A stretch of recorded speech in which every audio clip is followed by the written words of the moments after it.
The woman discovers that her newlywed husband is locked in a room, his hands chained and his eyes turned red. Everyone else is too afraid to approach the CEO, but the woman disregards the danger and steps forward to touch him. The next moment, the CEO goes wild, breaking the chains in a frenzy. Everyone warns the woman to stay back, but she not only ignores them but also moves closer. Then, she kisses the CEO to distract him, and takes the opportunity to insert a silver needle into his neck. The CEO instantly collapses into her arms. Moments later, he wakes up, and in order to avoid hurting his beloved wife, he prepares to return to his room to rest alone. The woman grabs him, insisting on accompanying him back to his room, staying until she sees him fall asleep. Unable to hold back, she sheds tears of sorrow, vowing that she will never again fear his mania in this lifetime. In her past life, the woman died mysteriously, and the CEO searched the world for the true killer, even killing many people in his rage. Through his investigation, the CEO discovered that the killer was the woman's uncle, and he avenged her. All of this was witnessed by the woman's soul. She finally understood how much the CEO cared for her. She had once resented the CEO for keeping her by his side, but now she deeply regretted it. She vowed that in her next life, she would be with the CEO and cherish him. When she opened her eyes again,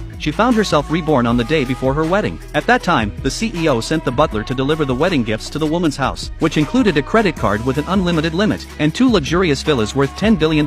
When her uncle's family tried to claim the gifts for themselves, the woman suddenly walked downstairs to personally accept the wedding gifts from the CEO, and she decided to use the hospital and villas her grandfather left her as her dowry. Her uncle's family, intimidated by the CEO's background, dared not refuse, so they harbored resentment against the woman. When the woman stepped into the CEO's villa, she decided in this life to treat this man who loved her well. However, a little inattention fell into the arms of the old boss. Seeing their affectionate gaze, a rich girl who had always pursued the CEO became jealous. During dinner, she not only slandered the woman at the table, saying that the woman's family background was inferior and unworthy of the CEO, but the CEO's grandfather highly approved of the woman. To please the CEO, the rich girl took the initiative to serve him food, but the CEO rejected it with disgust, immediately ordering the butler to throw the food away. Then, he instructed the woman to feed him. Seeing this, the rich girl angrily left. In the middle of the night, the woman woke up from a nightmare, and found that the CEO was missing. She immediately went to search for him. It turned out that the CEO's mania had flared up again, and even the top doctors in the city couldn't control it. The grandfather had no choice but to ask the woman to try. Since she had learned traditional Chinese medicine and acupuncture since childhood, perhaps she could control the CEO's mania. Sure enough, the woman used the opportunity of a kiss to insert a silver needle into the CEO's neck, and in just 3 seconds, he regained his sanity. The CEO knew he hadn't fully recovered yet, and was afraid that he might relapse and harm the woman. He asked her to sleep in another room, but the woman is never worried. Considering that a heavy rain tonight would affect the CEO's condition, the woman decided to stay, waiting until he fell asleep before leaving, because in her previous life,